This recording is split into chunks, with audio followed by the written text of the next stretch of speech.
बहुत शुक्रिया रऊफ हसन साहब। सबसे पहले तो हम आपसे ये जानना चाह रहे हैं कि इस दफ़ा जब मुहर्रम के बाद एहतिजाजी तहरीक का ऐलान हुआ है तो ये पिछली एहतिजाजी तहरीकों से किस तरह मुख्तलिफ है और क्या मतलब आप होपफुल हैं कि फ्रूटफुल होगी, जिसे 5 अगस्त तक नुक्ता उरूज पर पहुंचाया जाएगा? थैंक यू वजी साहब, good to be with you.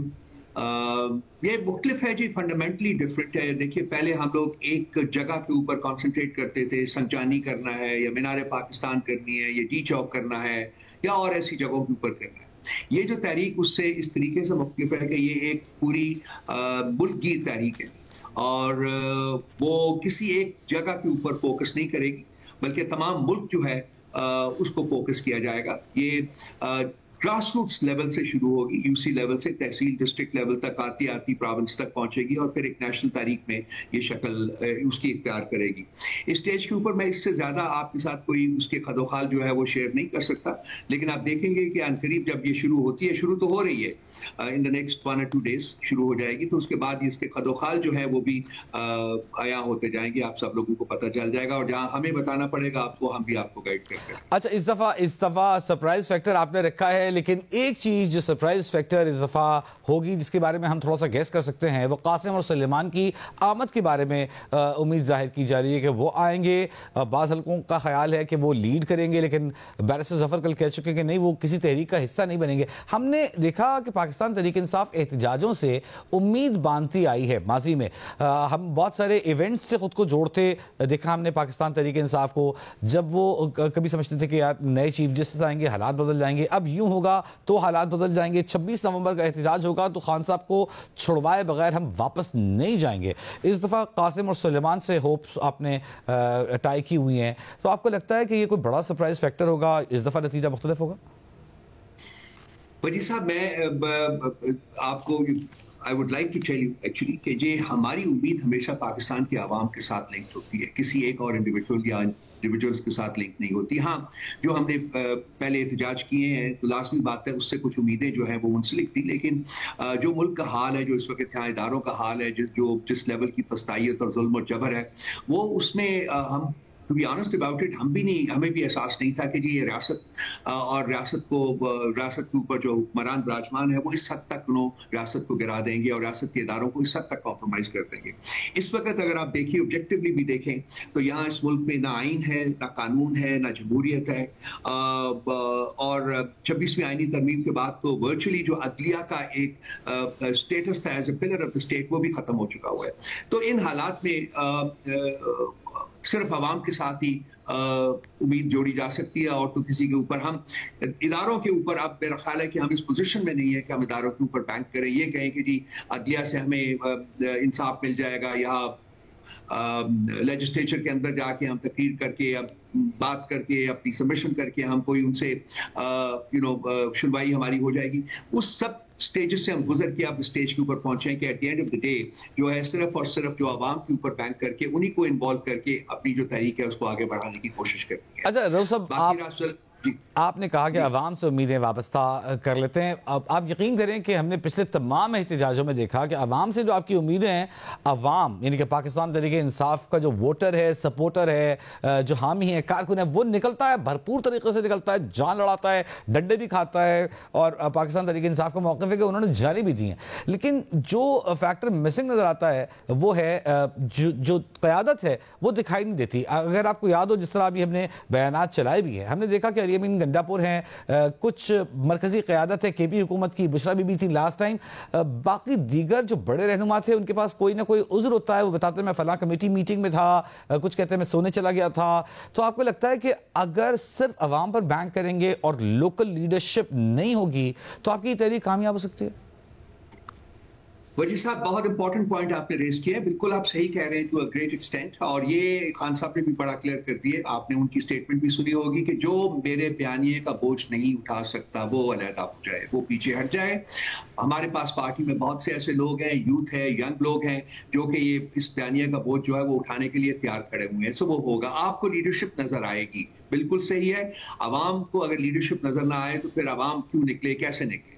तो ये सब बड़ी स्ट्रिक्ट इंस्ट्रक्शंस हैं और मेरा ख्याल है कि उसके ऊपर मनवान जो है उनके ऊपर अमल किया जाएगा। आपको लीडरशिप जो है वो लीड करती हुई नजर आएगी और अवाम जो है उनके पीछे निकलेंगे। बिल्कुल अच्छी आपकी एनालिसिस थी, लेकिन मैं आपको बिल्कुल आप क्लैरिफाई किया है कि जी इस दफा हम जो तहरीक है वो उसको उसमें कुछ चेक्स एंड बैलेंसेस इस किस्म के रख रहे हैं कि हर सतह के ऊपर आपको लीडरशिप जो है वो बाहर आती हुई नजर आएगी। अच्छा, एक चीज हमने सदर पाकिस्तान तहरीक इंसाफ परवेज इलाही साहब ने 2 दिन पहले एक सवाल का जवाब देते हुए कहा कि मुज़ाहमत भी होती है, फिर मुज़ाकरात भी होते हैं, लेकिन रास्ता जो है वो बिलाखिर मुज़ाकरात से ही निकलता है। तो आपको नहीं लगता कि मुज़ाकरात को कोई संजीदा चांस नहीं दिया गया? हमने आज ही देखा पंजाब असेंबली में जिन 26 अरकान को डीसीट करने की बातें हो रही थी, मुअत्तल किया गया था। आज उनकी स्पीकर से मुलाकात हुई है और बैठ के मुस्कुराते हुए एक वे फॉरवर्ड निकाला गया है। तो आपको नहीं लगता कि आप तो बड़े डव किस्म के पॉलिटिशियन हैं who always believe in dialogue, तो आपको नहीं लगता कि कोई रास्ता उस तरफ से भी निकल सकता है? वजी साहब, मैं कंसिस्टेंटली इस चीज को प्लीड करता रहा हूं और आज भी कर रहा हूं कि डायलॉग ही रास्ता है आगे बढ़ने का। अब प्रॉब्लम यह है कि डायलॉग जब हमने करने की कोशिश की तो उस वक्त अनफॉर्चुनेटली इन लोगों ने हैंड्स अप कर दिए थे कि ये खान साहब के साथ हमारी एक मुलाकात भी नहीं करवा सके। उसके बाद इस्टेब्लिशमेंट के साथ हमारे दरवाजे हमेशा खुले रहेंगे और मैं फील करता हूं कि जद्दोजहद जो होती है, रेजिस्टेंस जो होती है, वो फैसिलिटेट करती है डायलॉग। रेजिस्टेंस इन इटसेल्फ जो है वो अंजाम नहीं होती, वो आपको अपनी मंजिल तक नहीं लेके जाती। रेजिस्टेंस आपको डायलॉग तक लेके जाती है और जो मंजिल है वो आपने उस डायलॉग से हासिल करनी होती है। मैं इसका बहुत कंसिस्टेंटली हामी रहा हूं और मैं आज भी बिलीव करता हूं कि at the end of the day ये जब तहरीक जो है शुरू होगी, अपने नुक्ता अरूज तक पहुंचेगी, तो उसके बाद जो हासिल है उसके लिए आपको मेज के ऊपर बैठना होगा, बातचीत करनी होगी। अच्छा रऊफ साहब, ये मेरी कन्विक्शन। रऊफ साहब, बिल्कुल अच्छी बात की आपने कि रेजिस्टेंस ले जाती है डायलॉग की तरफ, लेकिन जो तनकीद होती है पाकिस्तान तहरीक इंसाफ पर वो ये है कि पिछले 2.5-3 साल में डायलॉग को सिंसियर मौका या अपॉर्चुनिटी डायलॉग को नहीं दी गई। शर्त रखी गई कि फला यानी कि इस्टेब्लिशमेंट से, इदारे से डायलॉग होंगे, सिविलियन से तो होंगे ही नहीं। और अब तो बिल्कुल खान साहब ने उसको लॉक कर दिया है, मोहर लगा दी है कि अब तो सवाल ही पैदा नहीं होता डायलॉग का। तो जब आप इतनी एक्सट्रीम पोजीशंस ले लेते हैं, जो खान साहब हैं जो कि सब पार्टी के लीडर हैं, सब उन्हीं को फॉलो करते हैं, तो आपको लगता है फिर उसके बाद आप जैसे लोगों के राय की जो डायलॉग को मौका देना चाहते हैं, गुंजाइश रहती है? वजीर साहब, let me put it this way कि इसी स्ट्रिक्ट पोजीशन लेने में ही लचक है। मैं आपसे एक हाइपोथेटिकल क्वेश्चन करना चाह रहा हूं। अगर हम कल हमारी तहरीक शुरू होती है और वो तहरीक आगे बढ़ती है, चले 50% कामयाब, 70% कामयाब, 80% कामयाब, 40% कामयाब, आगे बढ़ती है और किसी स्टेज के ऊपर हमें ऑफर की जाती है जी कि आइए बैठ के बात करें, तो क्या ख्याल है आपका कि पीटीआई एक सियासी जमात की हैसियत से इनकार करेगी? नहीं, हम बैठेंगे, बात करेंगे। लेकिन मैं तो आज भी आपके साथ जब यहां बात कर रहा हूं आपके साथ, तो आज भी मेरी ख्वाहिश है कि ये तहरीक शुरू करने से पहले ही बातचीत हो, लेकिन वो जो रास्ता है ना, it takes two to clap. ठीक, अच्छा, गवर्नमेंट की तरफ से रिस्पांस इसलिए नहीं आ रहा। मैं ये बात डिस्कस कर सकता हूं, आप सवाल पूछते फिर मैं ये बात और तरह इसके ऊपर एक और चीजें कहना। आपने मुझसे एक हाइपोथेटिकल सवाल कर लिया, तो उस पर ये जवाब मैं आपके सामने रखना चाहूंगा निहायत अदब से, कि जब आप बात करना चाहते हैं और किसी खास ताकतवर शख्स से बात करना चाहते हैं, तो फिर उसके अंदर जो सिचुएशन दूसरी होती है। आपने ओपन फोरम नहीं रखा हुआ कि हम, जिस तरह के खत आया था जेल से 5 असीर रहनुमाओं का, उनका ये था कि हम इब्तिदा में सियासतदानों से, सिविलियन गवर्नमेंट से बात करते हैं, फिर हम मुक़्तदरा से भी बात, लेकिन ये नुक्ता हमें कभी खान साहब की तरफ से सुनाई नहीं दिया। आपकी जानिब से क्या मौक़िफ़ है? वजी साहब, उस लेटर में मेरे साथ पढ़ा हुआ है, मैं आपको पढ़ा देता हूं अगर आप चाहेंगे। उसमें 2-3 बातें की गई थी। नंबर 1 बात कि जी आपको बातचीत जो है वो पॉलिटिकल लीडरशिप के साथ भी करनी चाहिए और आपको बातचीत जो है वो एस्टैब्लिशमेंट के साथ भी करनी चाहिए, और इस बातचीत को फैसिलिटेट करने के लिए रिस्पॉन्सिबिलिटी जो है वो हुकूमत वक्त की है कि वो खान साहब के साथ हमारी मुलाकातें जो है वो लगातार करवाएं। तो ये 3 चीजें उन्होंने कही थी। ये हमारी पहली जो रिक्वायरमेंट है उस लेटर के मुताबिक भी उसको फैसिलिटेट करें। मेरा ख्याल है कि बहुत सी चीजें जो है वो they will start falling in place as to say in English हो जाएगा अगर लेकिन प्रॉब्लम क्या है जो मैं आपके साथ करना चाह रहा था, मसला ये है कि आज अगर बातचीत शुरू होती है और अगर वो बातचीत कामयाब होती है तो उसमें सफर कौन करेगा? सफर करेंगे ये लोग जो कि जिनकी हुकूमत इस वक्त मुल्क के ऊपर इम्पोज की गई है। तो हमें ये बिल्कुल यकीन है कि ये लोग बातचीत को कामयाब होते हुए नहीं देखना चाहेंगे और उसके लिए काम नहीं करेंगे। ये वो इशू है, बेसिक इशू है जिसको कि एड्रेस करना है। कैसे करना है वो भी हम टेबल के ऊपर बैठकर ही कर सकते हैं। कोई हम बाजारों में, गलियों में, सड़कों के ऊपर गन्स लेके एक दूसरे के साथ हमने फायरिंग नहीं करनी, वो नहीं करना। तो बातचीत होनी चाहिए, बिल्कुल 100% बात। अच्छा, एक चीज हम वापस आएंगे डायलॉग की तरफ, लेकिन बीच में हर थोड़ी देर बाद रऊफ हसन साहब पार्टी में इख्तलाफात की खबरें सामने आती रहती हैं। अब लीजिए केपी के सेनेट इलेक्शंस की सीटों के हवाले से जो टिकट्स हैं उन पर इख्तलाफ पाया जाता है और आपके इल्म में भी होगा। इससे पहले जुनैद अकबर साहब का वो जो कि पार्टी हेड भी हैं वहाँ पर केपी में, और अली अमीन गंडापुर साहब की नहीं बनती, आपस में इख्तलाफात हैं। जब इतने इख्तलाफात होंगे तो आप एक मरबूत मजबूत एहतजाजी तहरीक कैसे चला सकते हैं?